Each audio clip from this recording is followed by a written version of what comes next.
ఈ హంతకుడి వద్ద ప్రతి మిషన్ కోసం ఒకే ఒక్క బుల్లెట్ ఉండేది. ఈసారి అతని లక్ష్యం 2000 మీటర్ల దూరంలో 500 కిలోమీటర్ల వేగంతో పరుగెత్తుతున్న హైస్పీడ్ రైలు. జాక్ ముందుగా రేంజ్ ఫైండర్ స్కోప్ ఉపయోగించి గరిష్ట ఫైరింగ్ దూరాన్ని కొలిచాడు. అది 1240 మీటర్లు. ఆ తర్వాత గాలి వేగం, గాలి దిశ, గాలిలో తేమను అంచనా వేశాడు. ఈ డేటా ఆధారంగా తన స్నైపర్ రైఫిల్ ట్రాజెక్టరీని సర్దుబాటు చేశాడు.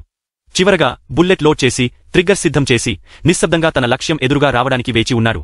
చల్లని వాతావరణంలో తన వేళ్లు తిమ్మిరిపోకుండా జాక్ అప్పుడప్పుడు చేతులు కదిలించాడు. రైలు వేగంగా ట్రాక్పై దూసుకెళ్లగా జాక్ తన స్కోప్ ద్వారా ఆ కదిలే లక్ష్యంపై దృష్టి పెట్టాడు. ట్రిగ్గర్ నొక్కబోతుండగా ఆ వ్యక్తి పక్కన ఒక చిన్న పాప నిలబడి ఉండడం చూశాడు. జాక్ వెంటనే తన రైఫిల్ను కొద్దిగా ఎడమవైపు తిప్పాడు. రైలు టన్నెల్లోకి ప్రవేశించిన సరిగ్గా ఆ క్షణంలో జాక్ ట్రిగ్గర్ నొక్కాడు. మిషన్ పూర్తయిన తర్వాత అతని సహచరుడు సంఘటనా స్థలం నుండి ఒక ఫోటో తీసుకొచ్చి జాక్ యొక్క ఖచ్చితమైన షూటింగ్ ను పొగిడారు. కానీ జాక్ ఈ షాట్తో సంతోషంగా లేడు. వయసు పెరిగే కొద్దీ అతని ఖచ్చితత్వం, ప్రతిస్పందన సామర్థ్యం పూర్వంలాగా లేవు. ఒకవేళ అతని బుల్లెట్ కేవలం 15 సెంటీమీటర్లు తప్పినా ఆ పాప ప్రాణాలు పోయేవి. ఈ కారణంతో జాక్ త్వరలో రిటైర్ అవ్వాలని నిర్ణయించాడు. అదే సమయంలో ఈ జాక్ రిటైర్మెంట్ వార్త తెలిసింది. వారు అతన్ని ఒప్పించడానికి ఒక ఏజెంట్ను పంపారు.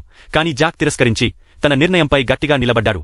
కొన్ని రోజుల తర్వాత జాక్ డాక్లో తన స్పీడ్ బోట్లో ఇంధనం నింపడానికి వెళ్లాడు. అతను తన సన్నిహిత స్నేహితుడిని కలవడానికి సిద్ధమవుతున్నాడు. కౌంటర్లో చెల్లింపు చేయడానికి వెళ్లినప్పుడు క్యాషియర్గా ఒక అపరిచిత అమ్మాయి ఉండడం గమనించాడు. వృత్తిపరంగా హంతకుడైన జాక్ తనకున్న ఎక్స్పీరియన్స్ తో అప్రమత్తమయ్యాడు. ఆ అమ్మాయితో కొన్ని ప్రశ్నలు వేశాడు. ఆమె పేరు ఏని అని, మునుపటి క్యాషియర్ రిటైర్ అయ్యాడని చెప్పింది. అనుమానం కలగకుండా ఉండేందుకు జాక్ ఎక్కువ ప్రశ్నలు వేయలేదు. చెల్లింపు చేసి తన లగ్జరీ యాట్కు వెళ్లాడు. టామ్ జాక్కు హెచ్చరిక ఇచ్చాడు. కొన్ని రోజులు అతను ఎక్కువ జాగ్రత్తగా ఉండాలని. జాక్ చంపిన వ్యక్తి నిజానికి ఒక ఉన్నత స్థాయి బయోలజిస్ట్, క్రిమినల్ కాదని సిఐఏ చెప్పినట్లు కాదని తెలిసింది. ఈ సత్యాన్ని దాచడానికి సిఐఏ ఉద్దేశపూర్వకంగా తప్పుడు సమాచారం ఇచ్చిందని టామ్ అనుమానించాడు. టామ్ జాక్కు ఒక కాంటాక్ట్ చిరునామా ఇచ్చాడు. కానీ వారి సంభాషణను సిఐఏ పూర్తిగా వినడం వారికి తెలియదు. తిరిగి వచ్చే దారిలో జాక్ తన స్పీడ్ బోట్ స్టీరింగ్ వీల్ కింద దాచిన ఒక లిజనింగ్ డివైస్ ను కనుగొన్నాడు. వెంటనే అతనికి ఏని గుర్తొచ్చింది. జాక్ వేగంగా తిరిగి వచ్చి ఏనీని కనుగొన్నాడు. ఏమీ మాట్లాడకుండా లిజనింగ్ డివైస్ ను ఆమె చేతిలో పెట్టాడు. ఏని వివరణ ఇవ్వడానికి ప్రయత్నించింది. కానీ జాక్ ఆమెను మధ్యలోనే ఆపాడు. ఇప్పుడు జాక్కు ఏని సిఐఏ కోసం పనిచేస్తోందని నమ్మకం కలిగింది. కానీ అతను ఆమెను మరింత ప్రశ్నించలేదు. అదే సమయంలో సిఐఏ డైరెక్టర్ జాక్ ను ఇక బతికి ఉండనివ్వకూడదని నిర్ణయించాడు.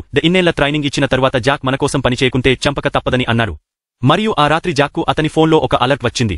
ఎవరో అతని ఇంటికి దగ్గరగా వస్తున్నారని.